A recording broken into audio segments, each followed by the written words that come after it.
Disappointment, unexamined, unexpressed expectations. Yes. All right. So if you click on the link to the readings, it'll take you to a document. You just scroll all the way down and you can follow along if you'd like. So disappointment and unexamined and unexpressed expectations. This is by Brené Brown from Atlas of the Heart. Disappointment is unmet expectations. The more significant the expectations, the more significant the disappointment. The more significant the expectations, the more significant the disappointment. Okay. All right, Brene. Because disappointment and regret are so interwoven into our experiences of vulnerability and shame, I talk about them to some degree in all of my books. For Rising Strong, I did a deep research dive into both because it's a book about the stories we tell ourselves when we're hurting. And you can bet that these emotions are often front and center in these narratives. With disappointment, it always starts with expectations. I found two categories of expectations in my work: expectations that are unexamined and unexpressed, aka stealth expectations, and examined and expressed expectations. Unexamined and unexpressed expectations, aka stealth expectations. Every day, sometimes every hour, we are consciously and unconsciously setting expectations of ourselves and the people in our lives, especially those closest to us. The unconscious, unexamined, and unexpressed expectations are the most dangerous and often turn into disappointment. In fact, the research tells us that disappointment is one of the most frequently experienced emotions, and it tends to be unexpressed at a high level of intensity. When we develop expectations, we paint a picture in our head of how things are going to be and how they're going to look. Sometimes we go so far as to imagine how they are going to feel, taste, and smell. That we paint in our minds holds great value for us. We set expectations and we set expectations based not only on how we fit in that picture, but also on what those around us are doing in that picture. This means that our expectations are often set on outcomes totally beyond our control, like what other people think, what they feel, or how they are going to react. The movie in our mind is wonderful, but no one else knows their parts, their lines, or what it means to be us. When the picture or movie fails to play out in real life, we feel disappointed. And sometimes that disappointment is severe and brings shame and hurt and anger with it. It's a set for us and for the people involved. I think it means set up for us. Um, Disappointment takes a toll on us and our relationships. It requires considerable emotional bandwidth. Researcher Eliane Summerfield explains that we come away from the experience of disappointment feeling bad about ourselves and the other person. Our negativity is tinged with astonishment and surprise, and at the same time, we're trying to forgive. We're concealing emotions. We're trying to think positively and urging ourselves to move on. It's exhausting. There is research that shows that one way to minimize disappointment is to lower our expectations. True, optimism can sometimes lead to increased disappointment, and I believe these findings are accurate, but there is a middle path, a way to maintain expectations and stay optimistic that requires more courage and vulnerability.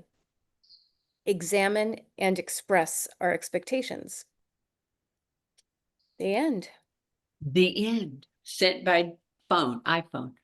Yeah. Uh, I just, I want, the reason I brought this one up for us is because expectations create so much havoc in our life, and we're creating the disappointment. We're creating the havoc. We're creating it, by setting up an expectation. And in my world, I see them exactly the same, a little bit different, but similar to Brene Brown's, is that expectation equals disappointment. They're like, Mhm. and that's something that we can shift and honor and not continue to set ourselves up for continual frustration, disappointment, and misery, actually, and suffering. So that's why I chose this reading. I think it's really important. You know, what came up for you guys? I'd like to hear from you. Do you ever have expectations? I can go, Janice. Yes. So there's a couple parts in the reading that I was like, I don't know if I agree with this. Because I find that for me personally, that it's okay to live in expectation, because I mean, like, it's not a high expectation, like just a low level of intention, expectancy, whatever, because that's the vibration I want to give off. And hopefully that will be received by the right people, because I will attract like-minded people with that. But I'm not attached to the outcome. And I think that's, a saving grace, is that, I mean, I can have these general feelings of goodwill or expectation, but then I have to realize that everybody has their own path and makes their own choices. And being able to do that keeps me where I want to be, but it also protects me because I let everybody do their own thing. Well, I like that as a perspective, I just feel that most of us paint a picture that's not real. Yeah, I mean, but I actually don't, I don't have expectations right now. I mean, mine are I'd like to have a nice day, a day that's not, messed with, but I don't, but I have to have expectations, or at least the energy in that direction, to keep myself moving forward. So I think everybody operates a little differently. Yeah. No, that's what I like about this group, because it offers a broad spectrum of how different people view it. For me, I gave up expectations a long time ago because they disappointed me, and I don't like the feeling of disappointment. So I try to live according to me and what's important to me, not an expectation of what I want, but living my life fully with just connecting to me allows that to flow more easily. The disappointment was the part that always interrupted my flow.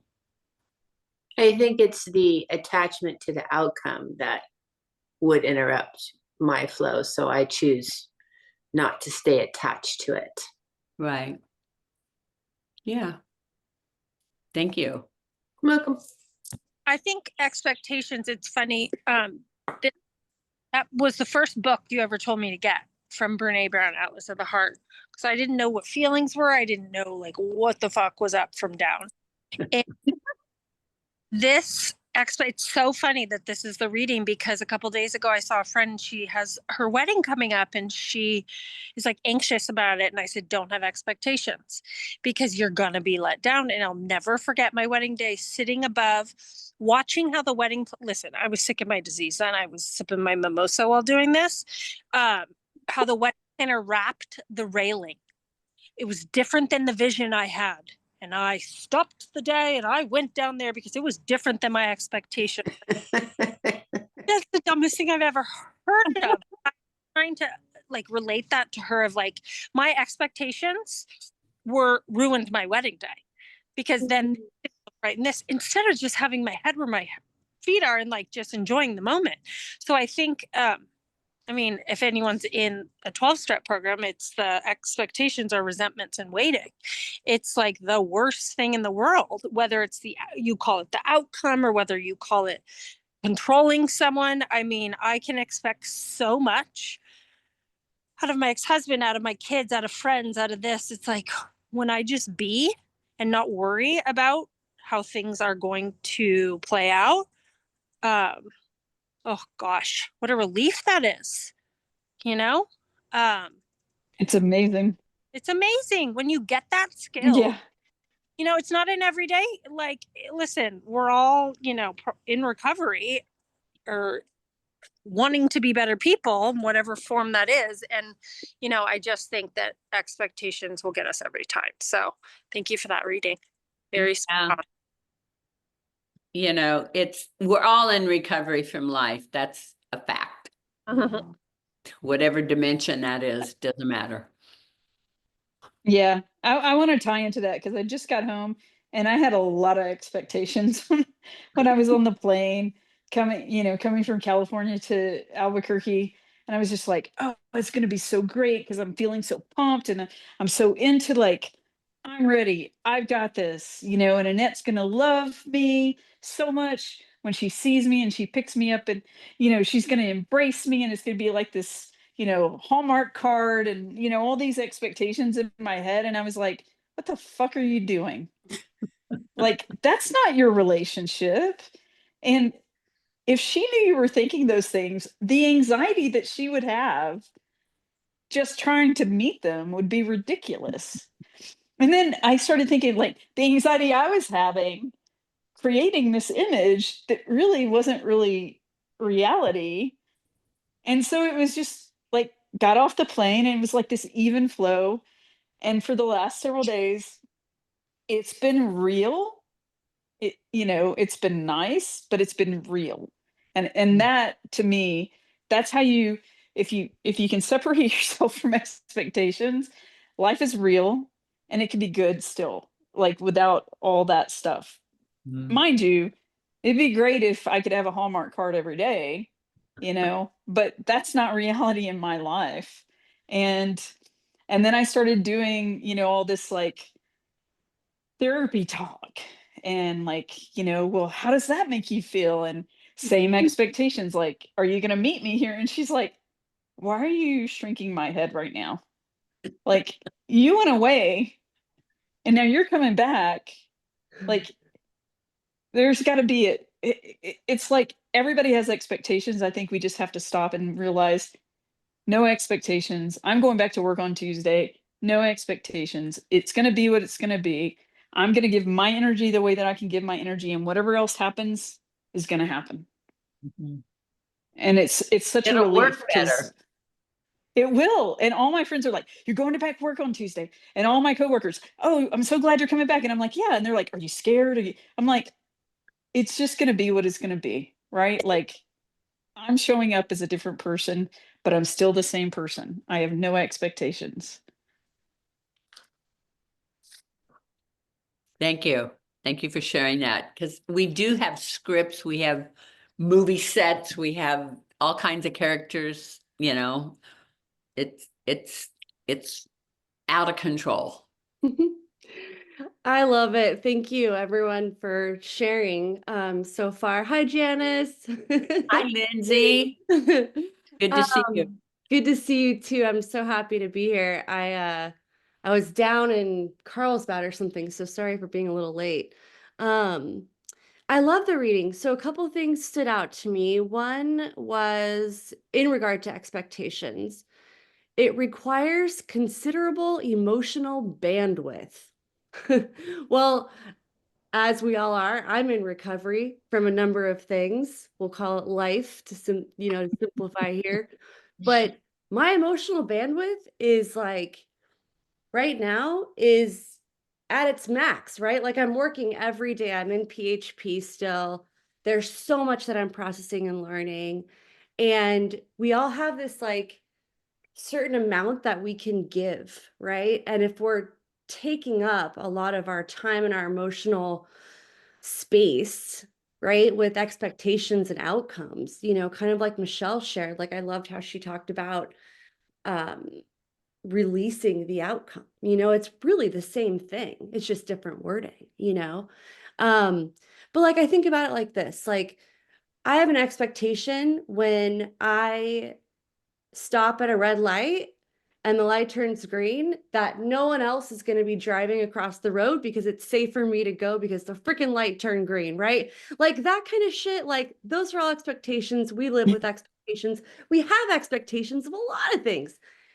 what I think that we're narrowing in on is these expectations, I think, for ourselves, because we put a lot of that on ourselves, and of other people's behavior, typically the ones closest to us, right? So my mom, my dad, my husband, my son, whatever.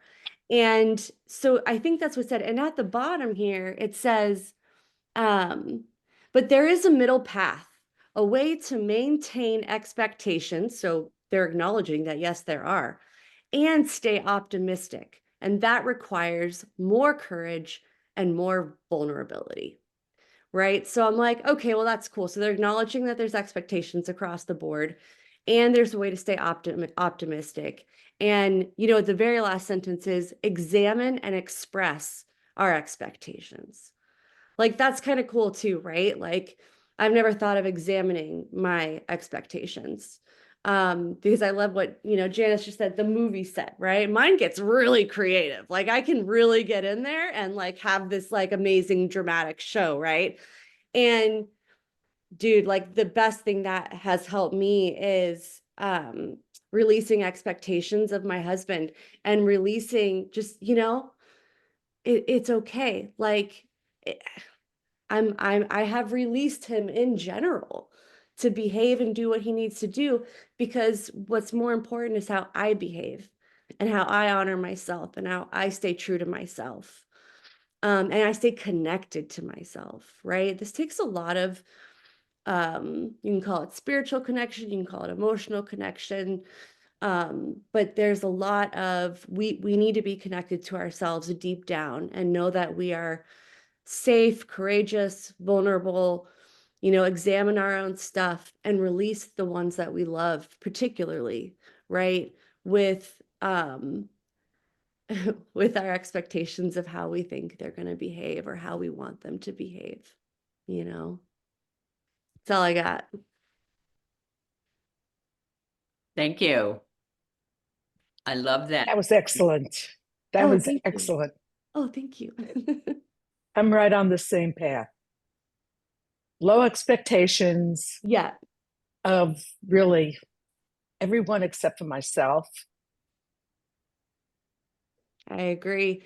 Yeah, and the ones of myself, I mean, I'm not even sure how I feel about that. Like, just thinking about it, because I've really focused on releasing the ones closest to me and their behavior. But I really need to examine myself on this one too, and really think about what are the expectations I have of myself. Because like, Stay if I had sober. to answer that question, right, if I had to answer that question right now, I'd kind of have a hard time. That's perfect though, right? Stay sober. Heck yeah. Because everything else will pretty much fall into place the way the That's the, universe wants it to. yeah, that's I the mean, big, that's what I believe, you know. yeah. Yeah. So I love this because it's something that I can now kind of think about and process. What are those? What are the ones that I have on myself for myself? Yeah. I love it. Anybody else want to chime in? So I love this conversation. Yeah, this is a good one.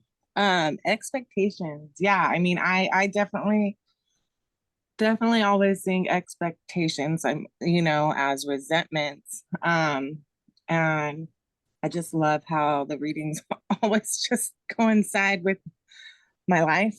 But yeah, I mean, the expectations, like expectations on myself, like that's a huge thing that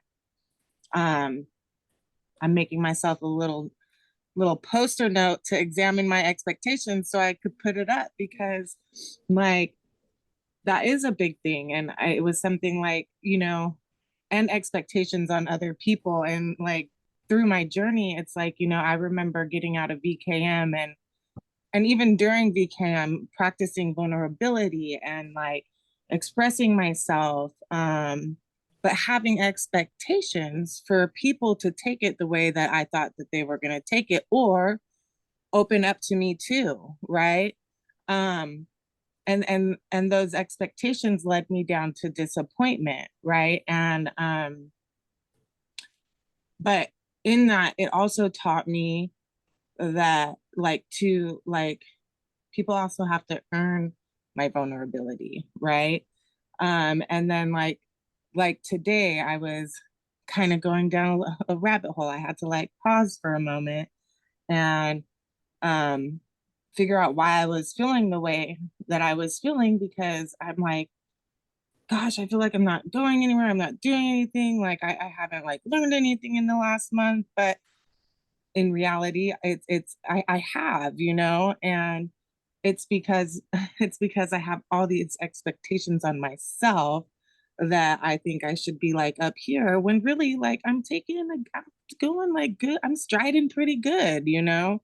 And it's like, you know, and that's like the validation that I need to give myself as well. Like and like give myself credit for all my little wins and the little things that I'm doing, because those little things add up to the big things. Yes. You know?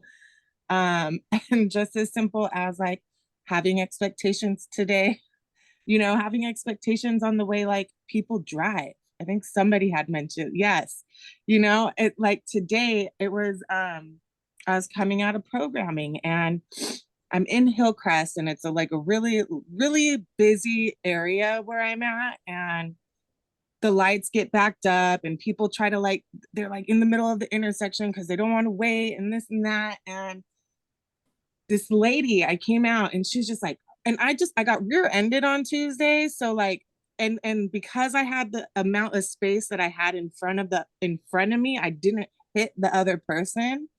And so this lady is behind me and she's like honking at me, telling me to go forward, right? And I'm just like, what the hell?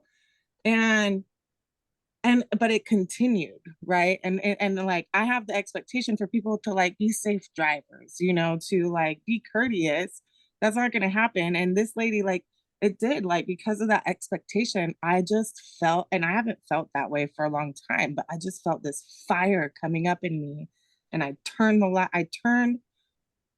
the left at the light, and then she ended up, because she was impatient, in the middle of the road, right? And so she's honking at me again to like pull forward, and I'm like, I can't go forward. And then there's, you know, then we miss a light, and then the bus needs to come in front of us, and she's just like honking, and you know, I just felt myself get like, she really got under my skin, and it, you know, and that's because I you know, like, why is she doing this? I have the little expectation of somebody not to be like honking their horn erratically because like I'm letting the bus go and I'm following like stuff, right?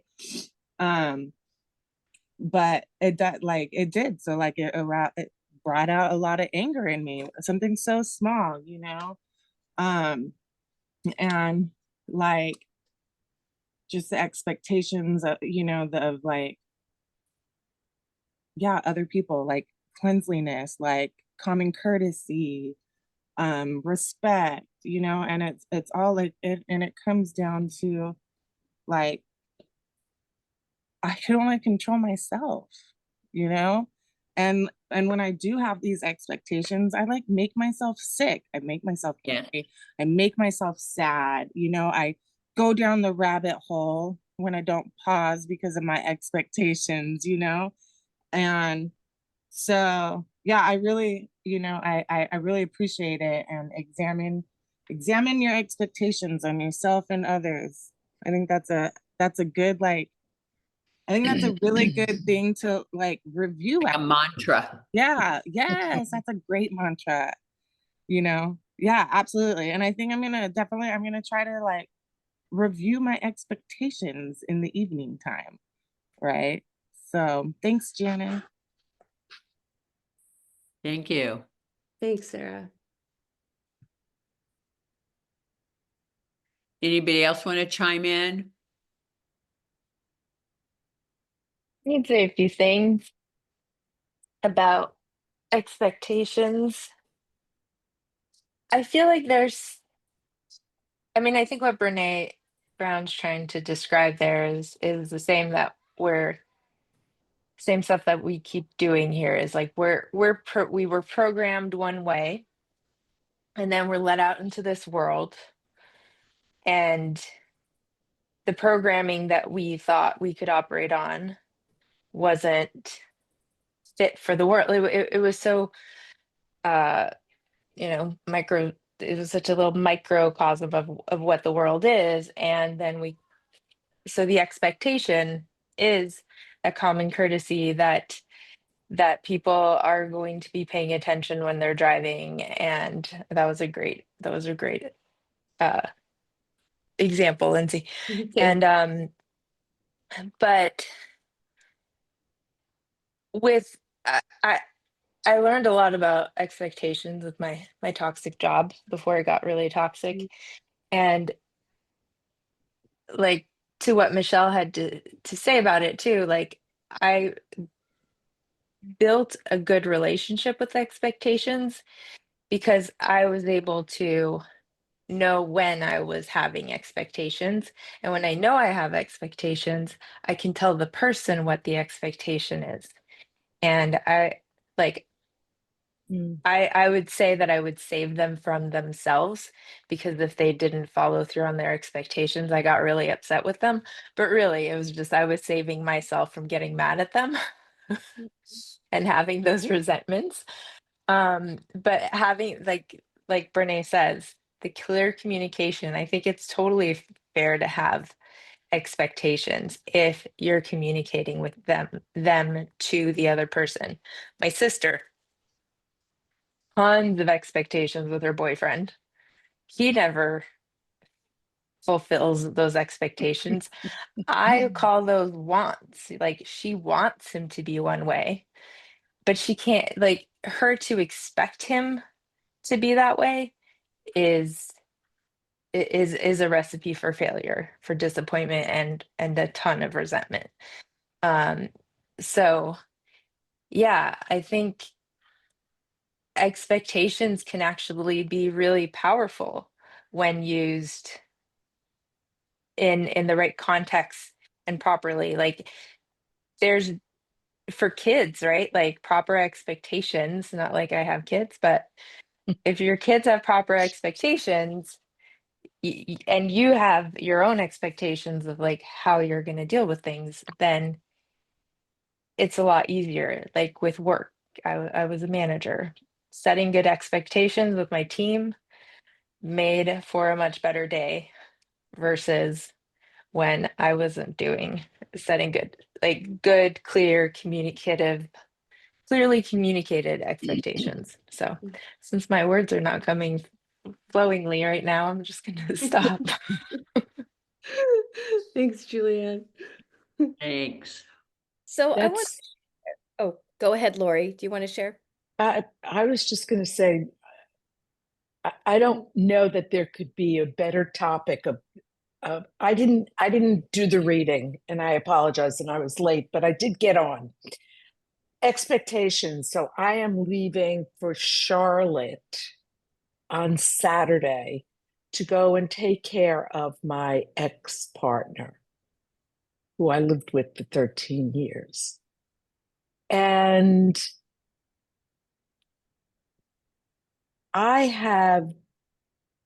it's interesting because through this program, I have really learned to lower my expectations of people and then be happily surprised when they do well. But I have certain expectations for him. And I had set some boundaries. I had said, I will come and help you, but I need you to do this and this and this. And I'm expecting that when I get there.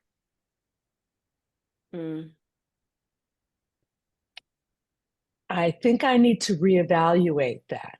Good call. Good call, Lori. Good, yeah, because probably none of it will have gotten done. I said, I will come and help you, but you need to do this, this, and this. Simple things. I actually will be really surprised if he does any of it. But I'm flying all the way, pardon my language, to fucking Charlotte to take care of him.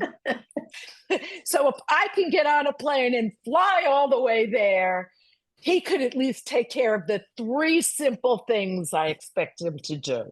Maybe, maybe not. Maybe not. Yeah, probably not. I'm really Probably glad, not.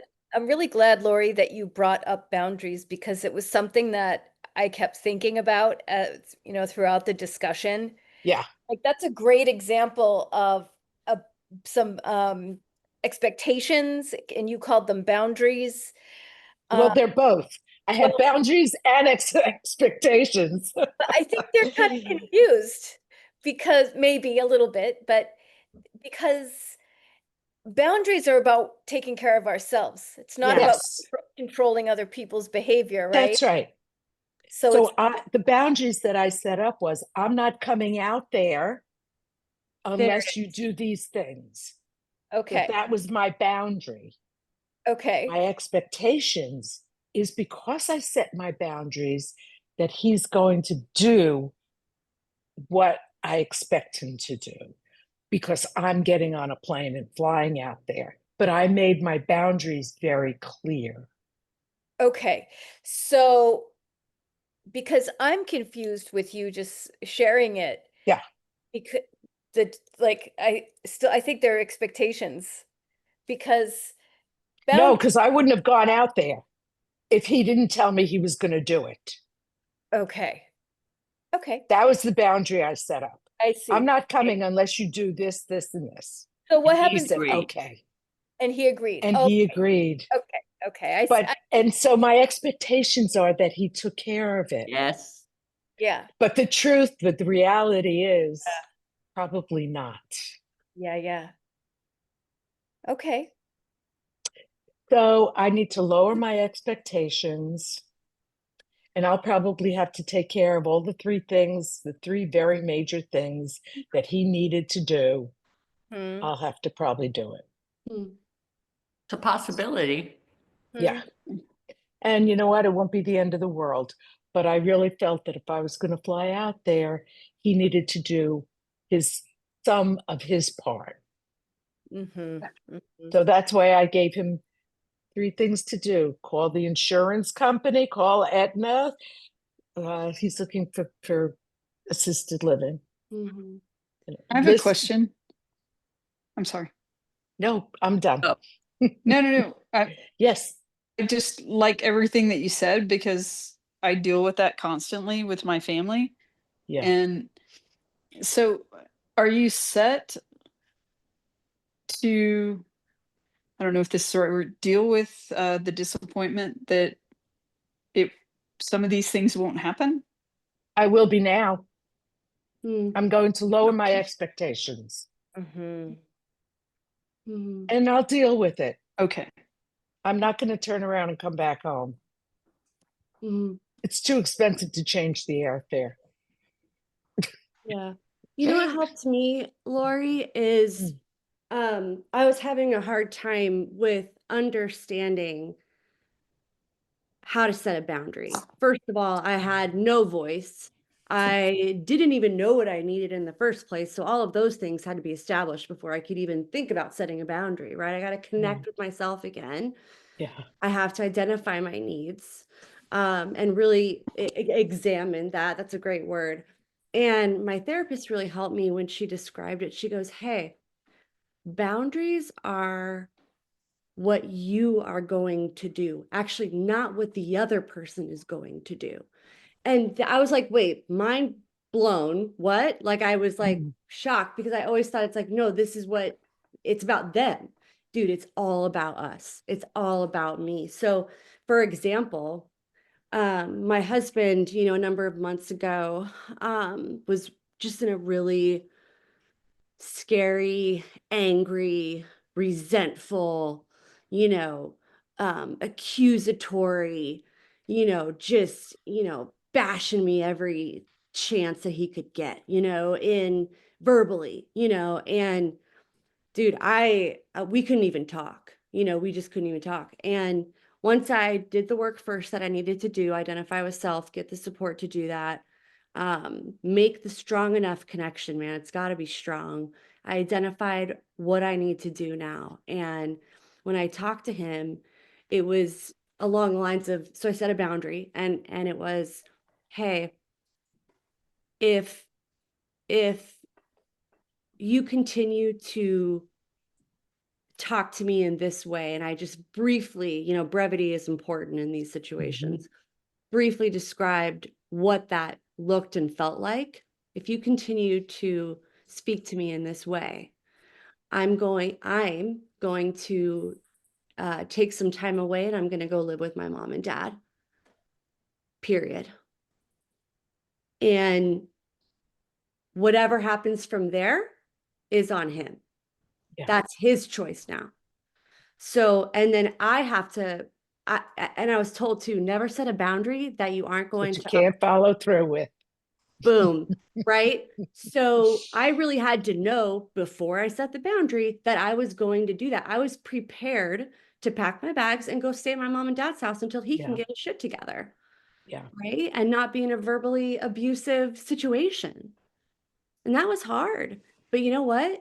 He heard it. And I felt like he respected me more that I set I a bet he boundary. did. And you know, I love people who are assertive and kind and are able to set boundaries in that manner, because I know what to expect from them. Mhm. I do. It's just like children love boundaries. You don't think they do, but dude, they love them. They They do. love boundaries. They need that. They need to know what to expect, you know? And so the point is, it's not about, if he chose to continue to verbally be mean and blah, blah, blah, then I'm going to go. Or he could choose to change. And then Yeah. it's like, holy crap, we can get somewhere now. Right? So anyway, that just Or helped not. me. Or not. That's the That's thing. It's another like, now possibility. it's not right. It's not on me anymore. It's on him. Yeah. And Right. because I already know what I'm going to do. That's set. Right. I'm taken care of. You know? Anyway, that's And I And was, you know what? You know what? I would, if he doesn't do what I told him, I will not come out unless you do these things. I could conceivably turn around and leave, you could. but I let me can't. ask you I a can't. question, Lori.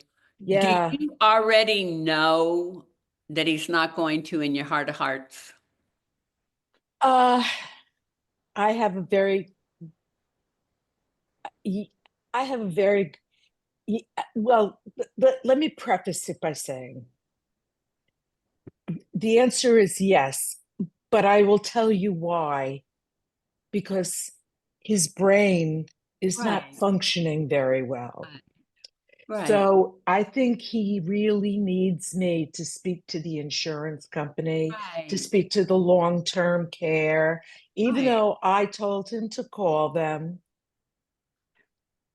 That's what I was going to say. I'm not going to leave him, even though I set up those boundaries, because I was hoping, you know, I know. but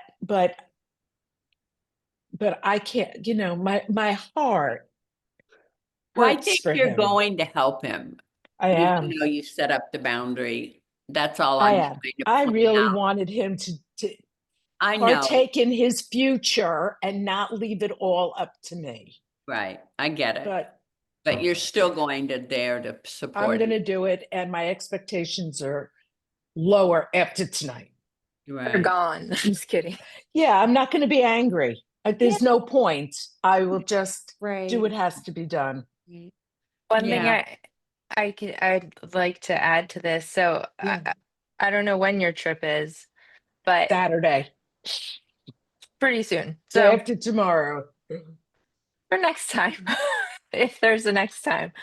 But I hope not. something that not necessarily with him, but just with anybody else too. Yeah.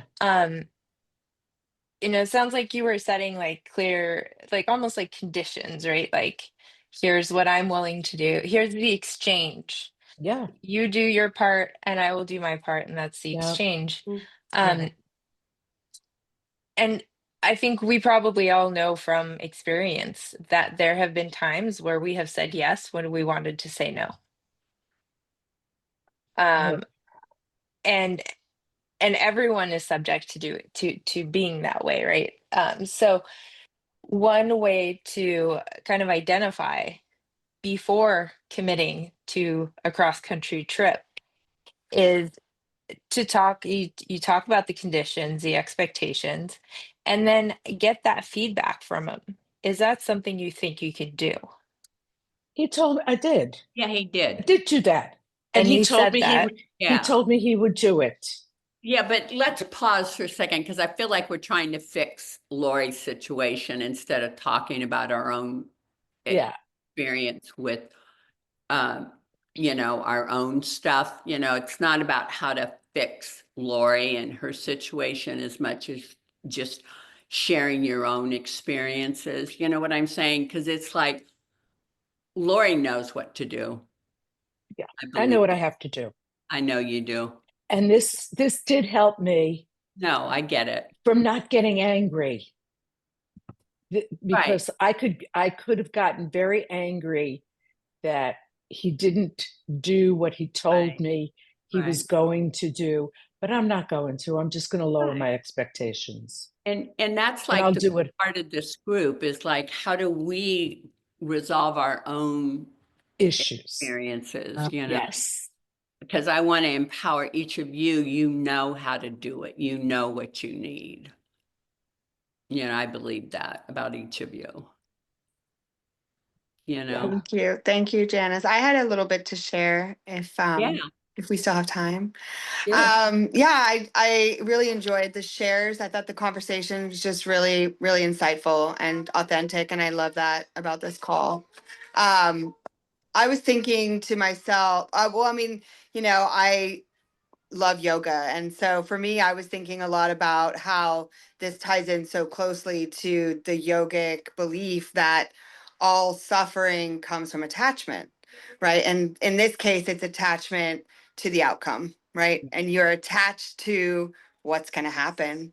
And that creates suffering in us, right? It does. It just creates suffering unnecessarily and at our expense. And then you don't know if that's really going to happen or not going to happen, right? The whole movie thing we were talking about. Gosh, have I Right. done that in my life? Like, you create the most amazing scenario, and then it's doomsday or it's, pure bliss. And either way, you're setting yourself up for disappointment, right? And I think that's, for me, I think that's the crux of this.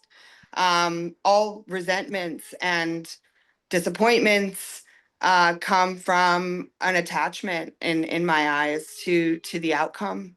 And so I think the point of that is really, not necessarily that we can't have expectations. I think that, like the reading is so eloquently describing, those expectations can exist. It's really a matter of us. I think, as you just beautifully did, Lori, like real time, accept and become aware of our response to those and to avoid suffering. Thank I mean, you. we should just be, and we deserve to be joyful. And so Yeah. I don't want to be angry. yeah, and you just saved yourself that. You just saved I yourself just that. did Nobody wants because to of be angry. And this I love that for video. you, Lori. We get to just avoid suffering. And for me, this Yeah. path of recovery, this journey is about that. And for me, it can be about not attaching to other things, but in I think this case, the disappointment is a really big one, because it's just fake. It's not real. It's a figment of your imagination. Yeah. It's like getting angry, at something that doesn't exist. So I appreciate you all. Thank you all for being here. Thanks, Janice. You. And Thank you. Thanks, Jen. So we're just about out of time. Does anybody else want to share about the reading and what you experienced or anything else that you want to share? Because I feel like a lot of good interpretations and sharing and experiences were shared, which I think broadened and gave a better perspective for everybody. And I hope that you can continue to look at the reading and incorporate it, because I do think it is the outcome that we're so attached to. So, Mm. all right. Anybody else going once? All right. Thank you, Janice. Thank you guys. Thanks, Janice. All I don't know right. if I'll see you Bye. next. Thank you I so don't know. much. Bye. Hi, I'll everyone. be in New York. I'll